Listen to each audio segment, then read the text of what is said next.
Depuis 1 an et demi, de permanence en permanence, toujours les mêmes inquiétudes qui reviennent. Mobilité, logement, hausse des prix, santé. Pouvoir être soigné correctement à une distance raisonnable de son domicile devient de plus en plus compliqué. En Bretagne, la moitié des communes ne comptaient aucun médecin en 2021. En France, 11% des patients de 17 ans et plus n'ont pas de médecin traitant. Cela correspond à peu près à 6 millions de nos concitoyens, dont 600 000 personnes en affection longue durée. Face à cette situation, cette proposition semblait bienvenue.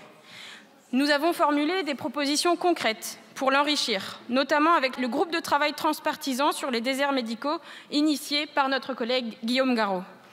Le travail parlementaire que nous avons mené dans cet hémicycle en juin dernier aura permis d'apporter certaines améliorations pour avancer vers l'égalité d'accès aux soins partout en France. L'ouverture du contrat d'engagement au service public dès la 2e année du 1er cycle des études de santé. La suppression de la majoration tarifaire pour les patients qui n'ont pas de médecin traitant. C'est quand même dommage que ce soit juste pour une durée d'1 an et que les patients qui n'ont déjà pas de médecin traitant ne soient pas pris en compte.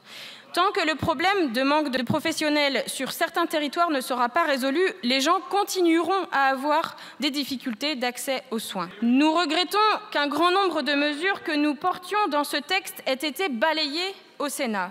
Et la commission mixte paritaire n'a pas permis de les réintégrer. Le rattachement de tous les professionnels de santé au CPTS, supprimé. La participation de l'ensemble des médecins à la permanence de soins, supprimée. Aujourd'hui, seulement 1/3 des médecins participent à la permanence des soins. C'est pourtant un acte d'intérêt général qui repose sur trop peu de personnes. La possibilité de salarier les médecins par les ARS, supprimée. Rien pour renforcer le financement public des postes salariés de médecins dans les territoires où la situation est la plus dégradée, ni pour accélérer le développement des centres de santé publics. Le développement du salariat dans les maisons de santé en régie constitue pourtant une alternative solide. C'est ce qu'affirme la Cour des comptes dans son rapport annuel de 2023. Et l'indicateur territorial de l'offre de soins que nous avions voté dans cet hémicycle a été vidé de sa substance. Il devait permettre de déterminer l'écart entre le besoin total et le besoin couvert sur chaque territoire. C'est devenu un rapport illisible dont on ne pourra rien faire. Résultat, cette proposition de loi reste marquée par son manque d'ambition. Rien dans ce texte ne permettra de résoudre la problématique des déserts médicaux. C'est l'enchaînement d'années d'inaction, dégradant notre système de santé qui a conduit l'association des consommateurs UFC Que Choisir à accuser votre gouvernement d'inaction. Parmi les mesures que l'association sollicite pour améliorer l'accès aux soins, la régulation de l'installation des médecins.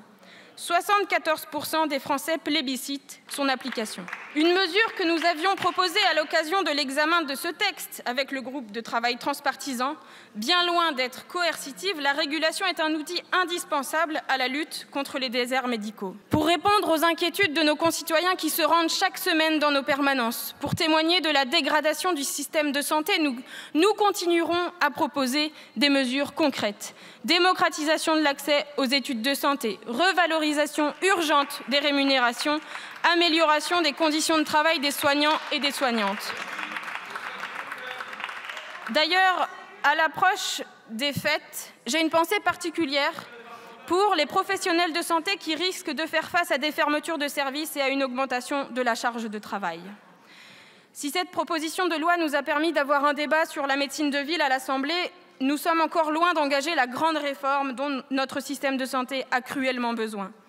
Sans pour autant renier les avancées construites ensemble dans l'exercice parlementaire, il nous faut tenir compte de l'équilibre général du texte, en net recul suite à l'examen au Sénat. C'est pourquoi notre groupe votera contre ce texte.